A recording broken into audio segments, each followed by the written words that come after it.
Imaginez une famille regarder la télévision tous les soirs. Au début, il n'y a qu'une poignée de chaînes, 6 pour être précis. Mais tout à coup, l'offre audiovisuelle explose, si bien que la famille passe désormais ses soirées à zapper d'une chaîne à l'autre. Cependant, rapidement, il y a désormais des milliers de chaînes, si bien que la plupart des chaînes ne sont en fait jamais explorées par la famille. Pour mieux profiter de l'offre audiovisuelle, la famille souscrit alors à un service de zapping. Toutes les demi-heures, le service de zapping change de chaîne pour découvrir d'autres émissions. Au début, la famille trouve ce service étrange, mais petit à petit, elle s'y fait et reconnaît que le service est finalement meilleur pour trouver des émissions innovantes et distrayantes que l'effort laborieux de zapping manuel. Certes, il arrive souvent que la famille n'apprécie pas le zapping proposé, mais elle peut alors modifier elle-même la chaîne alors sélectionnée. Cependant, il lui est en fait plus simple encore de demander au service de zapping de zapper à sa place vers une autre chaîne. Ceci étant dit, mois après mois, le service de zapping apprend les préférences de la famille et son zapping est de plus en plus conforme aux préférences de la famille. Dès lors, petit à petit, la famille réagit de moins en moins lorsque le service de zapping change le contenu audiovisuel qu'elle consomme. Et au fur et à mesure que ce service s'améliore, il s'accélère également avec un zapping toutes les 5 minutes et même pour de plus en plus d'utilisateurs, un zapping toutes les 30 secondes. Année après année, toutefois, la famille est emportée dans une pente glissante qui la pousse à consommer petit à petit des contenus de plus en plus polarisants, voire de plus en plus enrageants et haineux envers d'autres communautés. Exposée quotidiennement à la normalisation d'appels à la violence, la famille elle-même s'est radicalisée et en vient à conclure que la démocratie dans laquelle elle vit n'est plus acceptable. Elle souhaite faire taire la voix des minorités et souhaite le retour d'un dirigeant puissant pour rétablir l'ordre dans la société. Elle considère même que ceux qui exigent encore le dialogue menacent le pays et que le pouvoir doit être repris sur les autorités corrompues. Par le vote, ou si cela est nécessaire, par la force. De plus en plus, l'exemple de l'autoritarisme chinois où les voix dissidentes ne polluent pas l'espace public, ceci ressemble à un exemple à suivre selon la famille. Après tout, toutes les images que la famille voit représentent une nation chinoise unie, ordonnée et prospère, où des fêtes sont régulièrement organisées à la gloire du pays.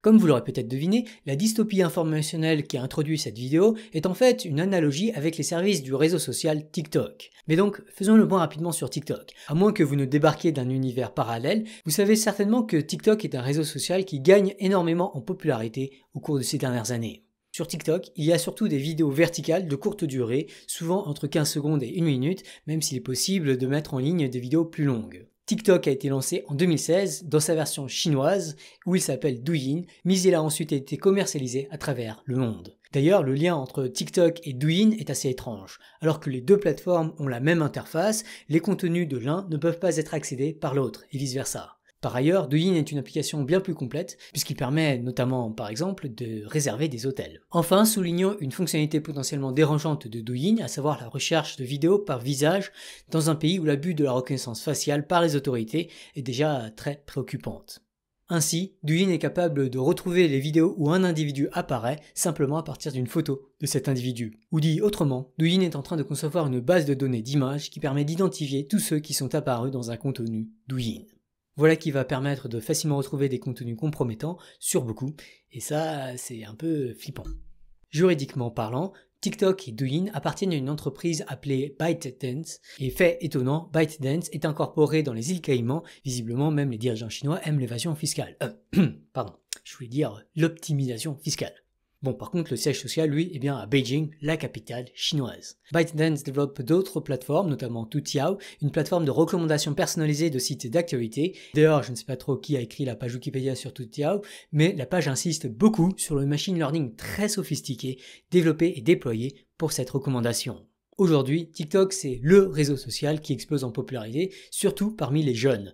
En 2020, TikTok a ainsi dépassé les 2 milliards de téléchargements sur mobile, et alors que la fraction d'adolescents américains utilisant Facebook et Twitter a chuté au cours de la dernière demi-décennie, TikTok a pris le dessus sur Instagram et Snapchat pour devenir le deuxième réseau social le plus utilisé derrière YouTube, et même le plus utilisé chez les enfants.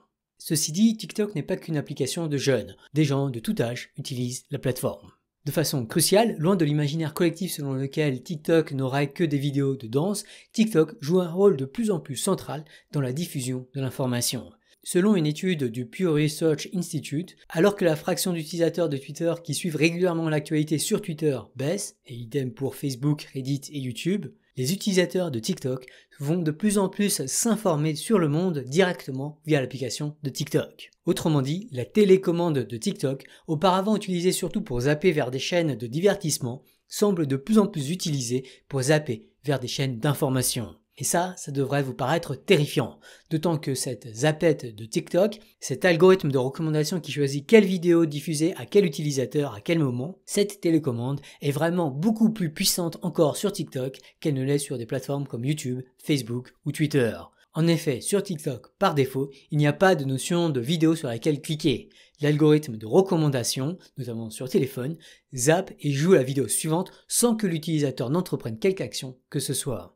L'algorithme de TikTok est surpuissant. Et ça devrait susciter énormément de curiosité et d'attention pour cet algorithme. Comment est-il programmé? Quel est son objectif? Et qui décide de cet objectif? Qui a le pouvoir d'exploiter le pouvoir monumental de la zappette de TikTok? Alors, ByteDance est une entreprise privée et on pourrait croire que, dès lors, elle est indépendante du Parti communiste chinois. C'est en tout cas ce que TikTok affirme. Mais bien sûr, faute d'audit des infrastructures informationnelles de TikTok, les autorités américaines sont peu convaincues par les déclarations de TikTok. Et quand on sait à quel point même les entreprises de pays démocratiques mentent, y compris à des scientifiques qui acceptent leurs mensonges, il y a en effet de quoi être très dubitatif. D'autant que les enjeux géopolitiques, sur lesquels on reviendra, sont absolument énormes. Pour bien se les représenter, il est instructif de garder en tête un chiffre partagé et publié par l'Institut de recherche stratégique de l'école militaire en France. 20 millions de Chinois seraient ainsi payés par les autorités chinoises pour produire de la désinformation, dont 2 millions à temps plein. Qui plus est, le cas de Jack Ma, ex-PDG d'Alibaba et 5e plus grande fortune de Chine, est particulièrement inquiétante. Cet homme d'affaires, bien connu pour ses déclarations contestataires de la ligne directrice du parti unique de la Chine, a mystérieusement disparu d'octobre 2020 à janvier 2021. Et bizarrement, il est devenu beaucoup moins critique du parti communiste chinois ensuite. Et on pourrait également citer le cas de la joueuse de tennis Peng Shuai et de la journaliste Wang Xueqin. Mais le cas de Jack Ma en particulier semble en fait représentatif d'une plus grande attention donnée par le gouvernement chinois aux entreprises du numérique chinoises. Et ByteDance, l'entreprise qui développe TikTok, ne fait pas exception. Ainsi, en 2021, Jiang Yiming, PDG de ByteDance et deuxième homme le plus riche de Chine, démissionne à l'âge de seulement 38 ans, ce qui paraît assez étrange. En avril 2021, le Fonds d'investissement sur Internet de Chine, une entreprise étatique de l'administration de cyberespace de Chine, a acheté des parts de ByteDance, ce qui lui a permis de placer un membre officiel du gouvernement, Wu Shungang, dans le conseil d'administration de ByteDance. Puis, en 2022, le gouvernement chinois a lui-même racheté des parts de ByteDance. Enfin, suite à des éléments de plus en plus compromettants, en novembre 2022, TikTok a fini par admettre que le personnel en Chine pouvait bel et bien accéder aux données des utilisateurs européens. Et il en est sans doute de même des données d'utilisateurs américains. Ceci dit, TikTok persiste à affirmer que le gouvernement de Xi Jinping n'a pas accès à ces données. Faut-il les croire ? L'algorithme de recommandation de TikTok est donc une télécommande surpuissante que le dictateur surpuissant Xi Jinping peut sans doute reprogrammer comme bon lui semble. Mais donc, à quel point celui-ci pourrait-il vouloir modifier cet algorithme? Quels sont les enjeux géopolitiques derrière le contrôle sur l'algorithme de TikTok? Eh bien, pour y répondre, j'ai invité Jean-Loup Fourquet, journaliste et créateur de contenu de la chaîne Après la bière, à venir nous en parler. Merci beaucoup Lé pour l'invitation. Eh bien la Chine, elle peut très bien vouloir, grâce à TikTok, orienter le récit qui est diffusé sur des problématiques internes. Par exemple, et au hasard, sur la répression que subit le peuple ouïghour dans la province du Xinjiang. Et c'est déjà le cas en fait. Sur TikTok, où la Chine se doit quand même d'être un peu plus discrète que sur Douyin, faut pas déconner, c'est l'appli sur laquelle les jeunes américains passent plus de temps encore que sur YouTube. Sur TikTok, donc, on a parmi le top 100 des vidéos avec le hashtag Xinjiang, donc la province d'origine des Ouïghours, 88 vidéos qui sont soit carrément pro-récit chinois, soit neutres. En gros, tout va bien pour les Ouïghours. 88%, ça nous rappelle un score d'élection soviétique. Mais justement, la Chine n'aura pas nécessairement besoin de faire de la censure à l'ancienne en supprimant les vidéos qui ne vont pas dans son sens. Il lui suffira de simplement donner plus de visibilité aux vidéos qui vont dans son sens. La masse faisant, les autres vidéos seront naturellement invisibilisées dans le flux. Cette capacité d'une puissance à pousser des récits qui l'arrangent à l'échelle planétaire a déjà aujourd'hui et aura encore plus demain une énorme influence sur tous les affrontements géopolitiques. Le fait de pousser à l'étranger des récits qui nous arrangent et qui déstabilisent les régimes adversaires a un nom. Il s'agit de la guerre cognitive. Cognitive warfare en anglais. Et c'est exactement ce à quoi le président de Taïwan fait référence lorsqu'il en accusait la Chine en septembre 2022 en disant d'elle qu'elle avait également mené une guerre cognitive en utilisant de fausses informations pour perturber l'esprit des gens. Pour fragiliser la position de Taïwan, il semble que la Chine ait par exemple diffusé de l'information visant à faire croire à Taïwan et aux alliés des États-Unis que l'armée américaine ne peut pas aider à la défense de Taïwan. Encore une fois, on a là une énième version de la vieille stratégie qui consiste à démobiliser le camp adverse, comme quand Trump a convaincu des gens qui penchaient plutôt en faveur d'Hillary Clinton de ne pas aller voter en 2016. TikTok sera peut-être une arme surpuissante dans les guerres cognitives que le régime chinois mènera demain. Peut-être TikTok est-elle à la guerre cognitive ce que la bombe nucléaire fut à la guerre conventionnelle.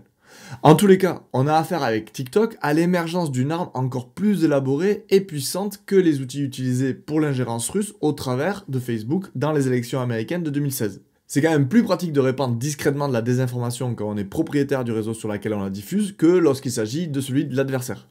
C'est bien plus efficace de faire de l'ingérence dès lors qu'on a le contrôle total de la super télécommande de l'application sur laquelle les citoyens utilisateurs des pays que vous voulez affaiblir passent 1h30 par jour en moyenne. Et ce contrôle de la super télécommande, la Chine peut s'en servir pour renforcer sa position géopolitique à l'échelle planétaire sur tout un tas de sujets. Par exemple, elle pourrait décider de donner une caisse de résonance aux contenus qui affaiblissent les démocraties, aux contenus qui donnent une bonne image de la Chine auprès des marchés asiatiques et africains, aux contenus qui prétendent que quand même la politique du zéro Covid c'était un sacré succès. Pour l'instant, l'application TikTok se contente de suggérer innocemment les recherches vaccin Covid blessure, vaccin Covid vérité, vaccin Covid HIV et vaccin Covid avertissement à toute personne qui a commencé la recherche vaccin Covid. Mais un autre sujet planétaire pourrait également être massivement influencé par la télécommande TikTok. Pour moi, le sujet dont tous les journaux devraient parler en permanence. As if there was a world war going on. Comme le disait Greta en 2016. Je veux bien sûr parler du changement climatique. La Chine pourrait très bien, grâce à TikTok, minimiser sa responsabilité dans le changement climatique. Or, quand on sait que la Chine émettrait plus de GES que tous les pays développés réunis, on réalise que si l'envie prend à la Chine de pousser un récit comme quoi les centrales électriques au charbon, c'est pas si pire pour le changement climatique, la lutte climatique, déjà moribonde, risque de le sentir passer. Et les stratégies et les types de contenus que la Chine peut pousser pour améliorer sa position géopolitique sur le changement climatique, grâce à sa super télécommande, sont innombrables. Elle peut bien sûr promouvoir des récits qui atténueraient sa responsabilité dans le changement climatique. Mais elle pourrait aussi diffuser des discours exagérant sa participation à la lutte climatique. Ou des récits dénigrant l'action climatique des autres pays. Ou on peut aussi pousser le narratif comme quoi le changement climatique, c'est pas si réel que ça. Par exemple, selon le même papier que pour le Covid, l'autocomplétion de TikTok oriente plutôt dans le sens de cette dernière option. Puisqu'à la recherche changement climatique, TikTok va suggérer la recherche changement climatique debunked et changement climatique n'existe pas. Et d'ailleurs, pourquoi choisir une stratégie particulière plutôt qu'une autre? Puisque ça n'est pas vraiment une télécommande super puissante sur laquelle la Chine a le contrôle, mais 1,7 milliard de télécommandes, autant que d'utilisateurs de Douyin et TikTok. Alors bien sûr, il y a deux grandes marques de télécommande, l'une plutôt adaptée au marché chinois et l'autre plutôt au marché extérieur. Mais ça reste le même fabricant pour le 1,7 milliard de télécommandes. Et quand on a le contrôle sur toutes ces télécommandes, pourquoi dès lors ne pas appliquer toutes les stratégies en même temps, en fonction des publics? On peut tout à fait continuer à œuvrer pour sa propre indépendance énergétique avec des contenus en faveur de l'énergie solaire auprès des citoyens chinois, tout en démobilisant les citoyens d'autres États sur les sujets de leur indépendance énergétique. C'est déjà une stratégie qu'avait employée la Russie avec Russia Today en 2021 sur la vaccination. En faisant la promotion du vaccin et en dénonçant les conspirations anti-vaccins à l'intérieur de la Russie, et en faisant à peu près strictement l'inverse à l'extérieur. Sauf que là, ça sera plus facile, plus discret et à plus grande échelle. Bien sûr, il s'agit pour l'instant plus ou moins de fiction, quand même sacrément basée sur des faits réels. Mais le fait que ça soit même envisageable devrait toutes et tous nous mettre en alerte écarlate. Parce que nous devons avoir conscience que la censure algorithmique de TikTok risque d'être bien plus discrète, insidieuse et beaucoup moins évidente à détecter et à combattre que celle d'Hanouna sur C8. Et elle se fera à l'échelle planétaire. C'est dire ô combien laisser la maîtrise de cette super télécommande à la Chine est périlleux, climatiquement et juste globalement en fait. Parce que, comme l'expliquait Lé au début de cette vidéo, la télécommande de TikTok est bien plus puissante que celle des autres plateformes. On trouvait déjà effrayant que 70% du contenu regardé sur YouTube, c'est-à-dire 700 millions d'heures par jour, ait été recommandé par l'algorithme de recommandation d'une entité privée dont le seul but est de faire le plus d'argent possible. Comment ne pas être révolté à l'idée qu'avec l'énorme succès de TikTok, on a en fait quasi 100% du contenu regardé qui est recommandé par un algorithme de recommandation complètement maîtrisé, par un État autoritaire dont le président assume qu'il veut orienter l'opinion publique dominante en recourant à de nouveaux moyens, et perfectionner le système de gestion intégré des sites internet de manière à créer un cyberespace sain et propre. Pour moi, les algorithmes de recommandation sont à l'organisme vivant humanité ce que les biais cognitifs sont à l'individu humain. Ils filtrent l'information. Sachant ça, est-il vraiment raisonnable pour l'organisme vivant humanité de laisser la télécommande de son attention à une entité comme TikTok ? Essayez de nous penser comme un gigantesque organisme vivant qui doit tenter d'organiser ses flux d'informations pour parvenir à traverser vivant un 21e siècle qui risque de nous mettre durement à l'épreuve. C'est précisément de ça dont je parle sur ma chaîne, donc n'hésitez pas à regarder quelques vidéos et à vous abonner si ça vous intéresse. En attendant, je laisse Lé parler de ça justement, ce problème que la gouvernance algorithmique de ce gigantesque organisme vivant dont nous sommes tous une cellule devrait tous et toutes nous poser. J'en profite pour signaler que Jean-Loup avait précédemment une chronique dans Arrêt sur image, mais que celle-ci a été interrompue parce que, selon les producteurs, Jean-Loup avait fait le tour de la question des algorithmes de recommandation. Comme vous l'aurez peut-être compris en me suivant, je considère que ce sujet est en fait plus important et plus complexe que d'autres sujets également importants et complexes, comme par exemple celui du changement climatique. Et donc affirmer qu'on peut avoir fait le tour de la question, ça me paraît être une grave erreur de jugement. Imaginez un peu qu'on vous dise « Ah non, sur TF1, on va arrêter de parler de changement climatique parce qu'on a fait le tour de la question ». Pas sûr que ça passerait bien auprès des écolos. Trop souvent, à mon goût, l'attention est portée sur les données extraites par TikTok. Et oui, en un sens, TikTok est un spyware redoutable, c'est-à-dire un logiciel qui permet la surveillance et qui est installé sur le téléphone de milliards d'humains à travers la planète. Mais si TikTok me paraît absolument terrifiant, c'est beaucoup plus parce qu'il s'agit d'une télécommande qui contrôle l'exposition informationnelle quotidienne de ces milliards d'humains. Qui plus est, cette télécommande est extrêmement opaque. Il est extrêmement difficile de comprendre comment TikTok organise le flux de l'information. Est-ce que TikTok dérecommande les reportages sur les Ouïghours, c'est-à-dire est-ce qu'il diminue artificiellement leurs recommandations, ce qu'on appelle aussi le shadow ban? Qu'en est-il des vidéos sur le changement climatique dont la Chine est de plus en plus responsable? TikTok amplifie-t-il les appels à la haine des mouvements d'extrême droite? Donne-t-il plus de visibilité à des clashs et à la désinformation? Aujourd'hui, il est impossible de fournir des réponses quantitatives à ces questions.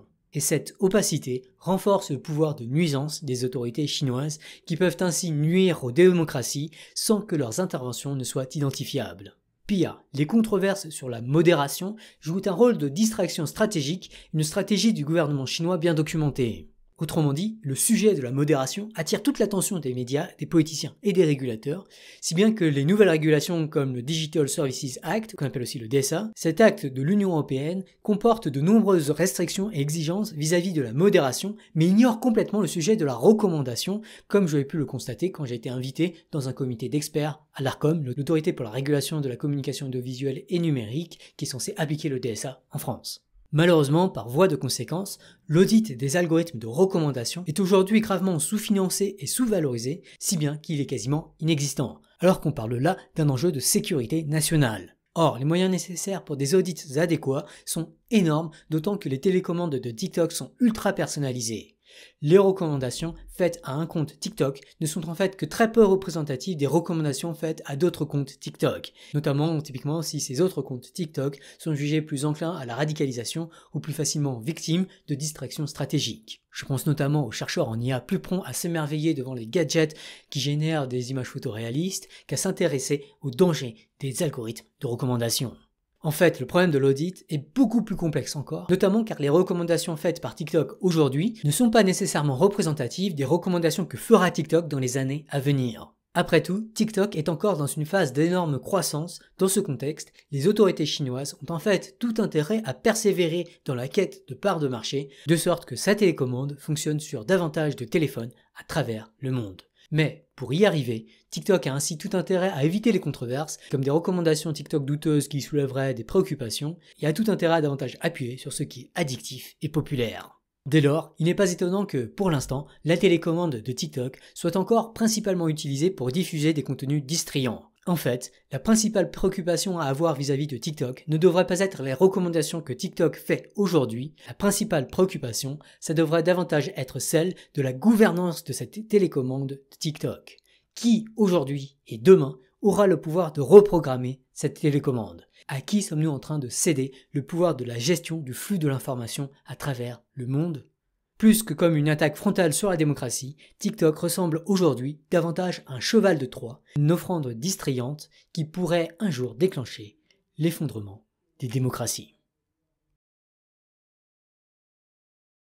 Alors, cette vidéo se concentre sur TikTok parce que c'est un exemple particulièrement frappant, mais les préoccupations que nous avons soulevées ici s'appliquent en fait pour toutes les télécommandes les plus puissantes du monde. Qui contrôle les télécommandes de YouTube, Facebook, Instagram, Twitter et LinkedIn? Qui contrôleront ces télécommandes demain?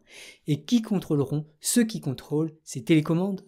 Vous le savez certainement, Twitter a récemment été racheté par Elon Musk, un milliardaire qui n'a pas tardé à prendre des mesures qui inquiètent fortement tous ceux qui s'intéressent à la qualité de l'information, au cyberharcèlement et à la prolifération dangereuse des discours de haine. Twitter appartient par ailleurs en partie à des fonds liés à la monarchie de l'Arabie Saoudite et en partie au Qatar, deux pays connus pour leurs abus récurrents des droits humains et pour leurs utilisations de logiciels malveillants. Qui plus est, des employés de Twitter ont déjà été inculpés pour espionnage au profit de l'Arabie Saoudite. Telegram, lui, a son siège social aux Émirats Arabes Unis, très probablement très impliqué dans des massacres horribles, notamment en Libye, au Yémen et en Éthiopie. Qui plus est, et contrairement à ce qui est souvent annoncé, Telegram n'est pas chiffré, en tout cas pas par défaut. Et surtout, Telegram n'est pas open source et pas libre non plus. Ou du moins, seule la partie front-end, c'est-à-dire l'application que vous téléchargez, est open source. Cependant, ce que Telegram fait de vos données non chiffrées est totalement opaque et s'appuie sur des logiciels propriétaires inconnus. Facebook, lui, semble avoir suivi les exigences des actionnaires depuis plusieurs années, ce qui les a conduits à prioriser encore et encore les profits à la sécurité des populations entières désormais victimes de génocide, notamment au Myanmar, au Tigré et en Inde. Par ailleurs, le code libre de Mastodon a été détourné par Donald Trump, qui l'a exploité pour créer son propre réseau Truth Social, un véritable nid de radicalisation, où au lieu de retweeter les messages des autres, vous pouvez les retweet. À l'instar des algorithmes open source de deep learning qui peuvent être réutilisés pour produire des deepfakes, de la désinformation et du cyberharcèlement, ces solutions sont des armes que les entités malveillantes peuvent réutiliser à mauvais escient. Développer ces armes qui clairement seront utilisées par ces acteurs et qui seront ensuite impossibles à gouverner, ça me paraît extrêmement dangereux. Enfin, Google a littéralement propulsé Raoult via sa télécommande, ce qui a probablement conduit à des milliers de morts additionnelles du Covid, mais aussi et surtout à une normalisation dangereuse du rejet des autorités et à une perte de confiance pour les instituts publics et les scientifiques. Qui plus est, Google a viré son équipe d'éthique et trompe la communauté scientifique en désinformant sur la sécurité de ses algorithmes, le tout pour accélérer le déploiement beaucoup trop précipité de nouvelles télécommandes toujours mieux personnalisées, mais aussi indirectement manipulables par des campagnes de trolls. Plus généralement, à l'ère des spyware, notamment a priori déployés dans l'application du sommet COP27 en Égypte, tout système d'influence majeur contrôlé par une poignée d'individus seulement peut en fait être sous le contrôle d'entités malveillantes qui exploitent la menace ou le chantage pour contrôler ces individus. En fait, cette préoccupation dépasse le cadre des télécommandes numériques puisque de nombreux chefs d'État semblent avoir été ainsi surveillés depuis des années, y compris Emmanuel Macron et Liz Truss, l'ex-première ministre britannique. De quoi se demander d'où viennent certaines des propositions que ces personnes ont faites. Dès lors, la sécurité nationale semble exiger le contrôle décentralisé et non unilatéral de toute télécommande de flux massifs d'informations à travers le web. Ou dit autrement, il est urgent d'établir une gouvernance collaborative du web.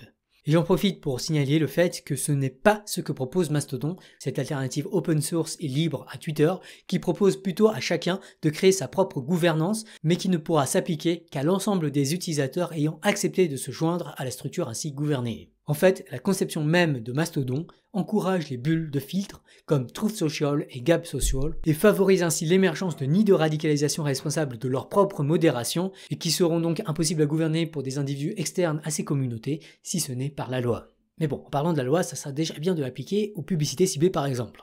En fait, cet exemple montre que décentraliser la gouvernance ne suffit pas, il faut aussi que cette gouvernance s'applique à l'ensemble des utilisateurs pour éviter que ceux qui refusent d'entendre parler de changement climatique ou de compassion envers les populations vulnérables ne puissent s'isoler, se radicaliser et ainsi représenter une menace pour ces populations vulnérables. Ainsi, les algorithmes de recommandation ne sont pas un problème individuel, ce qui est recommandé à des millions de Russes menace la sécurité de millions d'Ukrainiens. En fait, plus généralement, la gouvernance est un problème différent de celui de la propriété. Même des logiciels libres peuvent être corrompus par une gouvernance unilatérale. Mais alors, qu'existe-t-il aujourd'hui pour gouverner collaborativement des télécommandes ? Eh bien, à ma connaissance, et j'ai quand même pas mal épluché la littérature scientifique à ce sujet, il n'existe qu'un seul projet déployé de gouvernance collaborative avancée et sécurisée, à savoir le projet Tournesol. Et bon, je ne vais pas vous refaire le pitch de ce qu'est Tournesol, mais j'espère que cette vidéo vous aide à mieux comprendre le besoin auquel Tournesol répond. Et si vous aussi vous pensez que gouverner collaborativement les télécommandes est critique pour la sécurité nationale et la paix à travers le monde, je vous encourage à participer à notre projet en créant un compte et en comparant des vidéos pour programmer collaborativement la télécommande Tournesol. Les télécommandes, dont on a tellement parlé dans notre livre Le fabuleux chantier avec Elmadi El-Mamdi, ces télécommandes sont d'ores et déjà surhumaines et surpuissantes. Des outils comme Tournesol semblent indispensables pour enfin les gouverner collaborativement. J'espère vous avoir convaincu que, dès à présent et plus encore dans les années à venir, la télécommande de TikTok est une arme de destruction massive dans la guerre cognitive de l'information qui oppose les superpuissances mondiales. Une menace qui me paraît plus terrifiante encore que le changement climatique et les menaces nucléaires de Poutine. De façon toutefois terriblement frustrante, le danger que représente cette télécommande est une énorme mute news.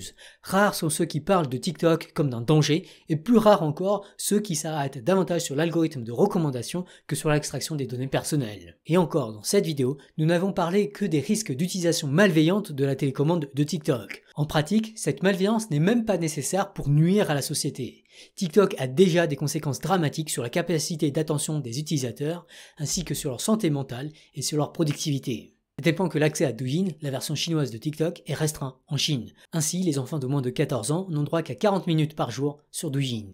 Dès lors, sachant toutes ces conséquences néfastes de TikTok et le danger que représente l'accès qu'a la dictature chinoise à la télécommande de TikTok, il est urgent de sérieusement questionner l'adoption massive de ce réseau social. Ramener des gens sur TikTok, c'est augmenter la dépendance informationnelle de toutes nos sociétés aux autorités chinoises, de manière plus insidieuse encore que la dépendance de l'Allemagne au gaz russe ou au marché chinois. TikTok n'a rien de cool. C'est une arme, c'est un danger sociétal. Ceci étant dit, boycotter individuellement TikTok ne suffira pas. Après tout, TikTok n'affecte pas que ses utilisateurs. En biaisant l'attention de ses utilisateurs, TikTok est une menace pour toute la société et en particulier pour la priorisation des enjeux importants et pour la prise de décision collective. Par ailleurs, auditer TikTok ne suffira pas non plus. Même si ces audits sont nécessaires pour mieux comprendre ce que TikTok recommande aujourd'hui, ils ne nous diront rien de ce que TikTok recommandera dans le futur, une fois son infiltration dans les démocraties réussie, et au moment où Xi Jinping décidera d'exploiter cette infiltration pour modifier sa télécommande et la faire amplifier massivement la désinformation et la haine dans les démocraties. Mais alors, que faire ? Faut-il interdire TikTok, comme l'Inde l'a fait et comme certains membres de la Commission fédérale des communications américaines le suggèrent, quitte à faire des millions d'utilisateurs, voire des milliards d'utilisateurs, mécontents ? Ou peut-on envisager un rachat de TikTok en Europe, voire une nationalisation du service proposé par le réseau social ? Il me semble y avoir urgence à prendre des décisions fortes pour protéger les démocraties. Cependant, j'insiste à nouveau dessus, le problème de la sécurité des réseaux sociaux, notamment contre la désinformation, le harcèlement et la haine, et plus encore quand il s'agit de mettre en avant l'information de qualité, tout ça ne sera pas résolu tant qu'on n'exige pas au préalable une gouvernance collaborative, transparente et auditable des télécommandes de ces réseaux sociaux. Et ça requiert au préalable des outils efficaces et sécurisés de gouvernance collaborative de ces télécommandes. Bref, ce dont nous avons avant tout besoin pour sécuriser nos démocraties, c'est, il me semble, de sécuriser, développer et promouvoir des plateformes comme Tournesol. Et pour y arriver, très concrètement, aujourd'hui, on a surtout besoin de plus d'attention, de plus de contributions et de plus de financement. Donc encore une fois, je vous invite vivement à vous informer sur notre projet, à le promouvoir auprès de votre entourage et de votre milieu professionnel, à fournir des comparaisons de vidéos pour alimenter notre base de données et pour identifier plus de vidéos de qualité, à contribuer au développement open source de notre code libre et à donner à l'association Tournesol, voire à appeler des fonds et des fondations à envisager le financement d'un web enfin gouverné de manière multilatérale, collaborative et sécurisée. J'espère vous avoir convaincu que le futur de nos sociétés en dépend.